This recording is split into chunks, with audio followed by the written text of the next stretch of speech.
अस्सलाम वालेकुम। आज हम पढ़ने जा रहे हैं चार्जिंग और डिस्चार्जिंग कैपेसिटर की क्रॉस कैसे होती है। हम इसको इसकी वेरिएशन को पढ़ेंगे। तो आपका charging and discharging of a capacitor, charging और डिस्चार्जिंग ऑफ द कैपेसिटर कैसी होती है।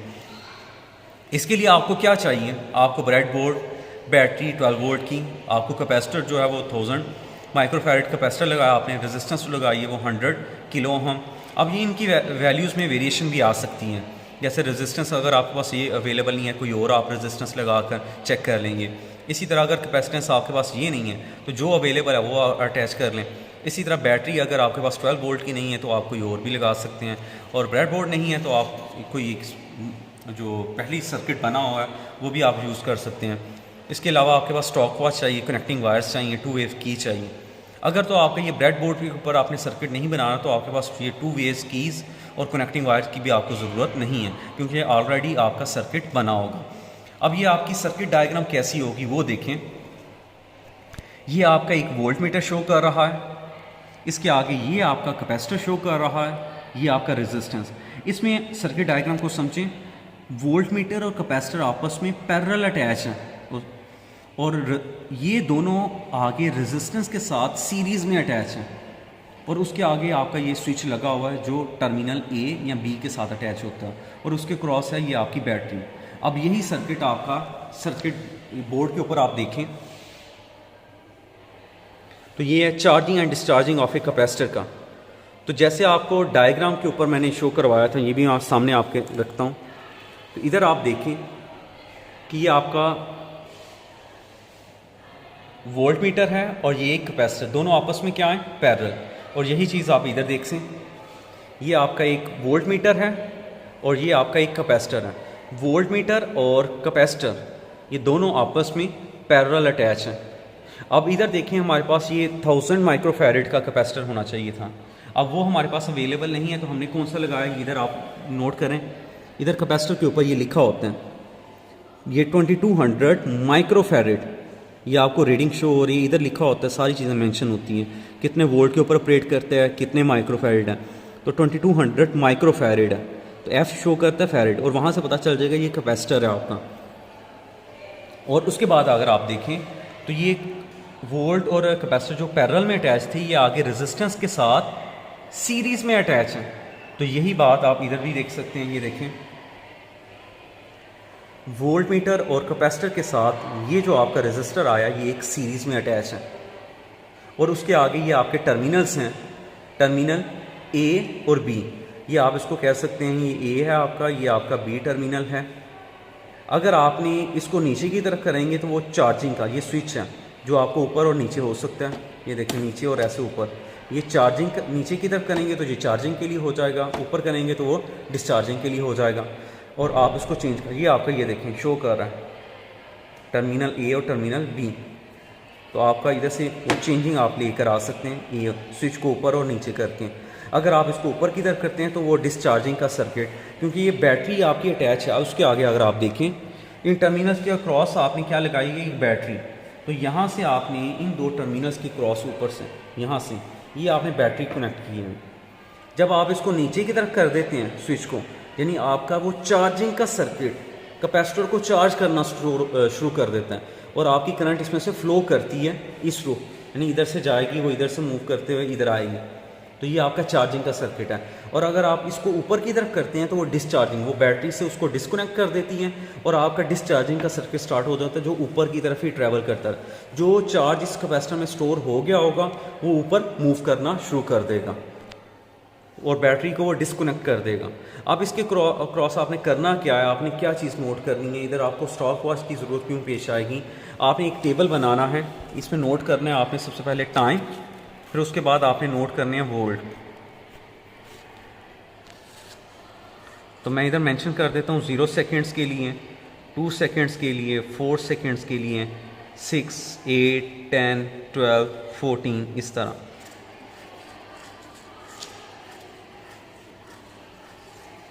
अब मैंने वोल्ट कहाँ नोट करने हैं, इधर वोल्ट मीटर के ऊपर, और ये टाइम नोट करने हैं स्टॉक वॉच की मदद से। कि अब मैं क्या करूँगा, मैंने स्टॉक वॉच और इस स्विच को एक साथ मैंने चार्जिंग की तरफ लेकर आना है। जैसे ही मैं इन दोनों को ऑन करूँगा, मैं 2 सेकेंड्स में ये देखूँगा कि आपका वोल्ट मीटर कितना वोल्टेज शो करता है। तो 0 सेकेंड के ऊपर ये देखें, अभी मैंने ऑन ही नहीं किया तो ये 0 सेकेंड के ऊपर 0 वोल्ट आपको शो करेगा। और जैसे ही मैं इसको ऑन करूँगा, इसको स्विच को और स्टॉप वॉच को इकट्ठे ऑन करूँगा, और 2 सेकेंड्स के बाद मैं इसको ऑफ़ करके इधर रीडिंग नोट कर लूँगा वोल्ट मीटर के ऊपर क्या रीडिंग आती है। क्योंकि मैंने ग्राफ बनाना है, बेसिकली मैंने ग्राफ बनाना चाह रहा हूँ टाइम और वोल्टेज के दरमियान। जब आपका वोल्टेज आ जाएगा तो आप चार्ज भी निकाल सकते हैं, Q = CV। इधर आप टेबल देख लें, नंबर ऑफ ऑब्जर्वेशन, टाइम जो आप स्टॉप वॉच की मदद से नोट करेंगे 2 सेकेंड्स के लिए, 3 सेकेंड्स के लिए। करंट क्या आ जाएगा, V = IR and I = V/R। जो आपने रेजिस्टेंस अटैच की है, जैसे 100 की अटैच की है तो वो आ जाएगी। मैंने इस टाइम अभी 10 की अटैच की है तो मैं 10 की रखूँगा।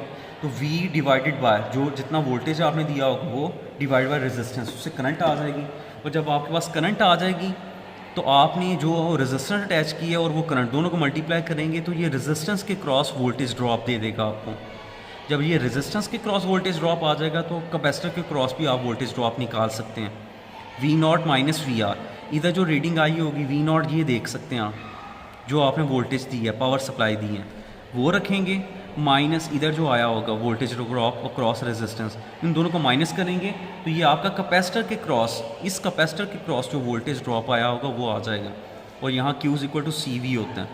तो C की वैल्यू क्या है जो आपने अटैच की होगी सर्किट में, इधर आपने अटैच किया 1000 माइक्रोफैरड रखेंगे और VC से मल्टीप्लाई कर देंगे तो Q आ जाएगा। और फिर आप Q और टाइम के दरमियान ग्राफ ड्रा करेंगे, वो ये आ जाएगा, ये है ग्राफ। ये अभी ग्राफ शो कर रहा है टाइम और V के दरमियान, जो मैंने इधर आपको ड्रॉ करके दिया, टाइम और V के दरमियान। जब आपने VC निकाल लिया तो इधर से चार्ज आ जाएगा और आप टाइम और Q के दरमियान भी ग्राफ ड्रॉ कर सकते हैं।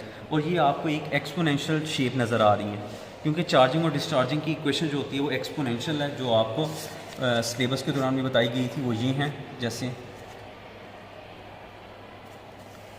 ये आपकी लिखी हुई है चार्जिंग और डिस्चार्जिंग की इक्वेशंस, ये है। जैसे ये है आपकी डिस्चार्जिंग की equation Q = Q0 e⁻ t/RC, और दूसरी इक्वेशन आप इधर आ जाता है 1 - Q0 × 1 - ये है e⁻t/RC। ये आपकी चार्जिंग की इक्वेशन है, ये डिस्चार्जिंग की इक्वेशन है। तो E आपका शो करता है ये एक्सपोनेंशियल फंक्शन है, और एक्सपोनेंशियल फंक्शन का ग्राफ हमेशा इस टाइप का आता है, ऐसे आता है। तो ये आपने नोट करना है, आपकी रीडिंग ये शो करेंगी। तो इधर चले आए, आप देखते हैं, अब सर्किट की तरफ आएँ। जैसे ही आप ये देखें, मैं ऑन करूँगा, मैं 2 सेकेंड्स के बाद इधर रीडिंग नोट करूँगा। मैं दोनों को इकट्ठा प्रेस करने लगा,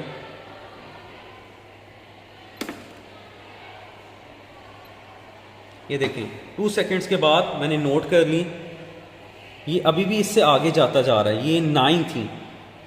ये देखें जितना टाइम वो गुजरता है वो उससे आगे चली जाती हैं। ये देखें जब मैं डिस्चार्जिंग पे किया दोबारा वापस आ रही है।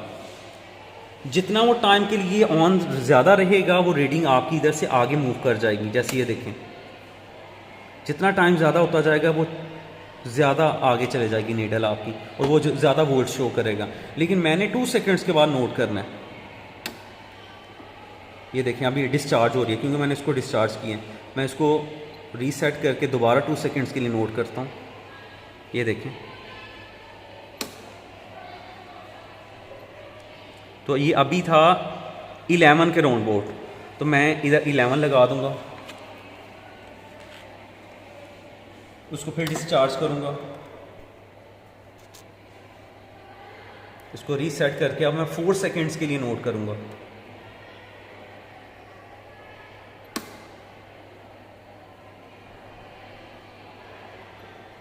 तो ये आपका राउंड बोर्ड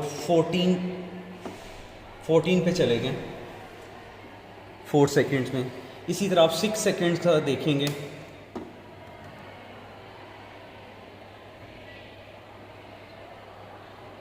इसको मैं दोबारा रीसेट करके अब 6 सेकेंड्स के लिए नोट करने लगा।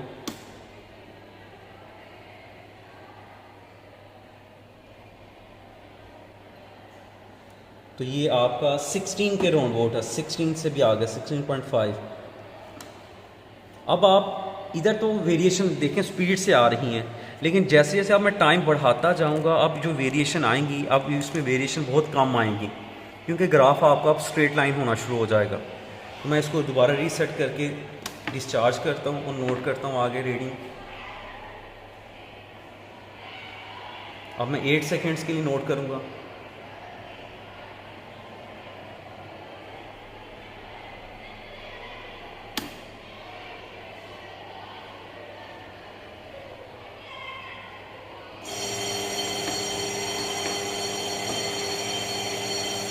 अब ये आपका इस रीडिंग्स को देखकर मैं इधर आपको बता सकता हूँ, जैसे ये चार्जिंग की इक्वेशन है Q = Q0 1 - e⁻t/r/c।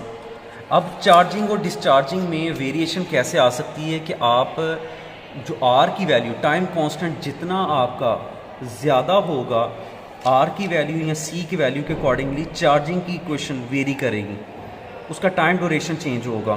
स्टॉप करें इसको। अब इन वैल्यूज़ को लेकर आप ग्राफ ड्रा करेंगे। जैसे 0 के ऊपर ये देखें 0 ही आ रहा है। 2 सेकेंड्स के ऊपर आपकी जो रीडिंग आ रही है वो इधर आप नोट कर लेंगे 11 फॉर एग्जांपल।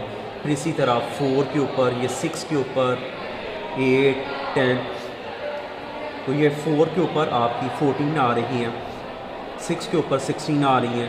और उसके बाद आपका ये ग्राफ फ्लैट होता है, इधर जो वेरिएशन आएंगे वो 16.7 होगी, 16.9 होगी, 17।